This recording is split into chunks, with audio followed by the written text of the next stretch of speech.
सियासत कैसे की जाती है ये हमसे आपसे पूछ करके लोग नहीं करेंगे। जो लोग सियासत में हैं वो सियासत करेंगे ही, और जिस भी लेवल पर करेंगे ये उनका हक है, उसका खामियाजा उनको भुगतना है। वो अच्छे ढंग से करें बुरे ढंग से करें, ये वो करेंगे और हमेशा से होता रहा है, ऐसी कोई नई बात नहीं है। मैं जहाँ तक महाकुंभ की बात कर रहा हूँ, अभी जैसे राकेश जी ने बताया, मैं सिंपल एक सोच रहा हूँ, अगर 58 करोड़, अगर मान लीजिए रफली इसके आसपास हूँ और अभी चल रहा है, जो संख्या आएगी, अब आप सोचिए कि अगर पूरे यूरोप और अमेरिका की पूरी आबादी जोड़ लीजिए तो समझिए उतनी आबादी इलाहाबाद प्रयाग में जाकर के नहा चुकी है। कुछ चीज़ें ऐसी होती हैं जो आस्था की हैं, वो सदियों से चली आ रही हैं, उसके लिए किसी को निमंत्रण नहीं भेजना होता है, न कोई निमंत्रण जाता है। जिसको जाना होता है वो जाता है।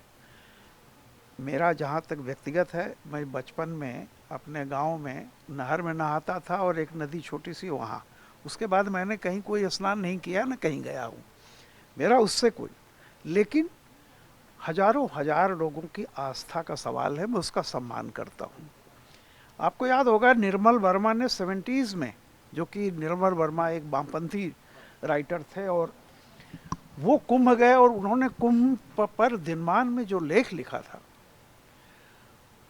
वो अद्भुत था। और उन्होंने यही लिखा था कि ये जो इतने लोग, तब सोचिए आप 70s में क्या हालत थी, नंगे पैर, गरीबी में कपड़े नहीं हैं, ठंड में चले आ रहे हैं, तब उन्होंने लिखा था कि गंगा सिर्फ हमारी एक लिए एक नदी नहीं है, ये पूरे एक सांस्कृतिक चेतना की वो है।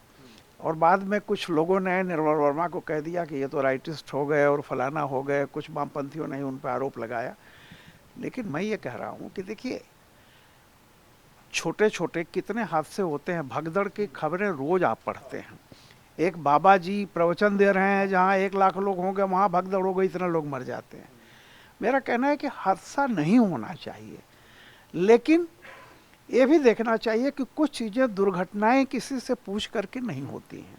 अभी इस पर भी कमेटी बैठी हुई है, क्यों कारण से हुआ नहीं हुआ। हम लोगों को बहुत जजमेंटल हो करके किसी को कटघरे में नहीं खड़ा कर देना चाहिए। निश्चित तौर पर आप, रेल दुर्घटनाएं होती हैं, क्या क्या नहीं होता है आप जानते ही हैं।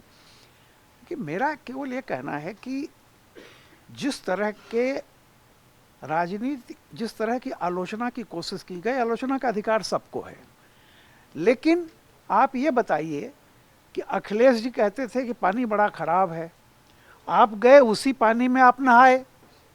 योगी जी को कह रहे हैं को कपड़े पहन के क्यों नहा रहे थे, आप भी कपड़ा पहन के नहाए हैं, निर्वस्त्र कोई नहीं हो सकता।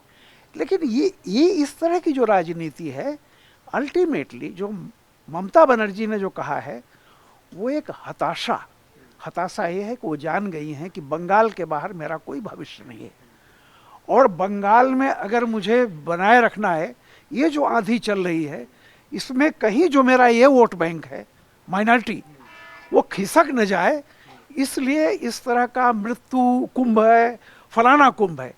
इससे ममता जी का ये फायदा होगा कि उनका जो एक टुकड़ा वोट बैंक है वो उनसे बड़ा खुश होगा। लेकिन सबसे बड़ा नुकसान जो ये है कि इसी तरह के बयान बीजेपी और मोदी जी को और मजबूत करेंगे, योगी जी और मजबूत होंगे।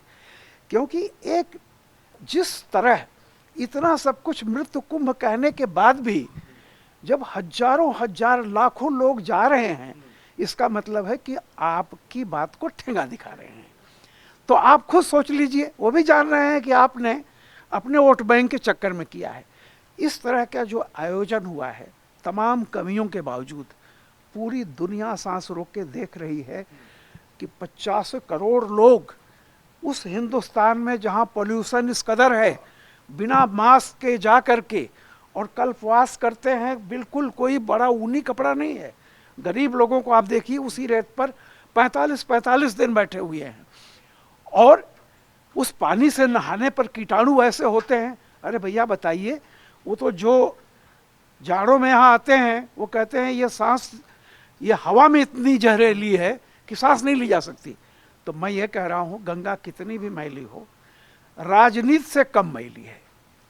और जो लोग आज की राजनीति को गंदा कर रहे हैं, जनता उनको देख रही है, निर्णय जनता के हाथ में है। मेरा मानना यह है कि आप आलोचना कीजिए, लेकिन आलोचना का भी एक स्तर होता है, आप नंगेपन पर मत उतरिए।